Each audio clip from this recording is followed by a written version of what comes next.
Behaviors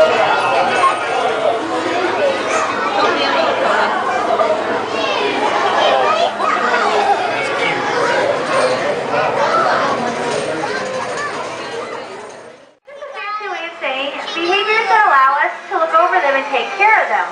One of their most important husbandry behaviors is a behavior called scale. Now, if you look right kind of underneath Buck, you'll see that there's a grate with a light shining through, and that's our holding pool room. It's a separate room. We open up that gate. We allow them to have access to that room, and also that's probably the hardest thing for an otter to do. And that way we get an accurate weight of them, which is really important, because we want to make sure they're getting the necessary amount of calories that they need. So we can only judge that by knowing what their weight is. So right now, Buck's weighing in, let's see, you are about 61 pounds right now, and Emma, our female, she's weighing in about 51 pounds. Now other types of behaviors that we train, and these are some of the most fun for me, are what we call novel behaviors. And basically that just means whenever we train a new behavior. And Buck and I are working on a certain new behavior, and I call it pickup. And basically, can you bring? Good. Basically, it's just a variation of a behavior he already knew. He knows a behavior called stick 'em up, which basically he stands up straight in the air with his little arms up high. Well, we kind of just did a little variation of that, and this new behavior, he has to stand up with the toy in his hand. Now, it's a very new behavior, so he doesn't always get it perfectly, but we're going to try it out right now in front of you guys and see if he can't do it today. Let's see if he's willing to try it out. Buck, up. Good. Buck, pick up. Pick up. You can do it. Come on. Yep, you can do it. Good. Very good. Now, the reason I do so much praise over the microphone with him with that behavior is because it is still a really new behavior. He kind of pauses, and I don't know if you guys caught that from where you are outside, but he'll pause for a split second, like, is this the right thing I'm supposed to be doing, Jamie? So I give him a lot of verbal praise because we find that with these animals, if they're unsure about what they're supposed to do, if we just give them a little bit of that praise, then they keep on going with what they started with, and then it completes the behavior. So very good job. Now, what you see I did as well is I gave him what we call in the training world a jackpot. So he did the behavior really good, and I want him to remember that was the way to do it. So I give him a whole bunch of food so that next time, hopefully he'll be even faster with that behavior because he knows it's a big fish payment behavior here. Now, Buck, you actually missed a piece.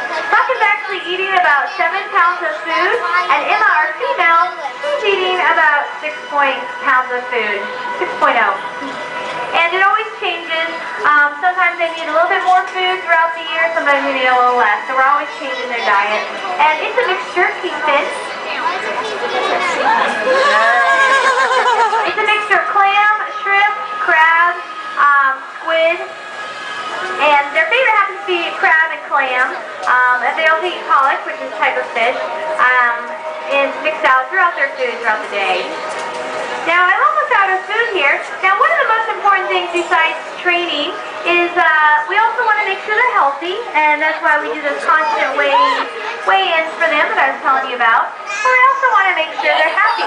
And, you know, just like if you guys were to do the same thing at work or school every single day, well, you'd probably get pretty bored, right?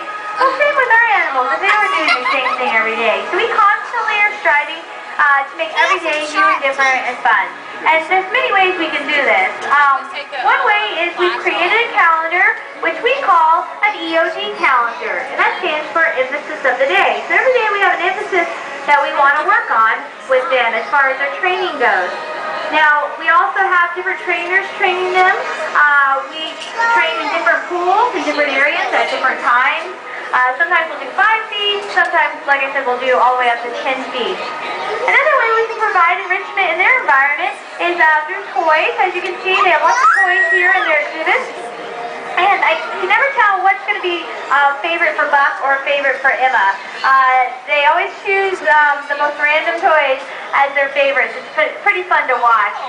One last thing we can provide for them for enrichment is something that we call ice enrichment treats. And Buck, finish, go play. Essentially what we do is in different shapes. Today we actually just froze some what we call ice cup treats. So they look like they're a cup shape. And essentially they have to do the work to break it open to get the treat inside. And Buck knows what's coming because we do this a lot after the 2 o'clock talk. All right, you ready for it? There you go. And we're going to give one to Buck, and as soon as Emma's done with her food, we're going to give her one as well, so you can go to the upper pool and watch her break hers open as well. It's pretty neat to watch. Buck goes full forward to break his open like you see right now, and Emma actually goes behind her head. Trying to get that treat out the ice.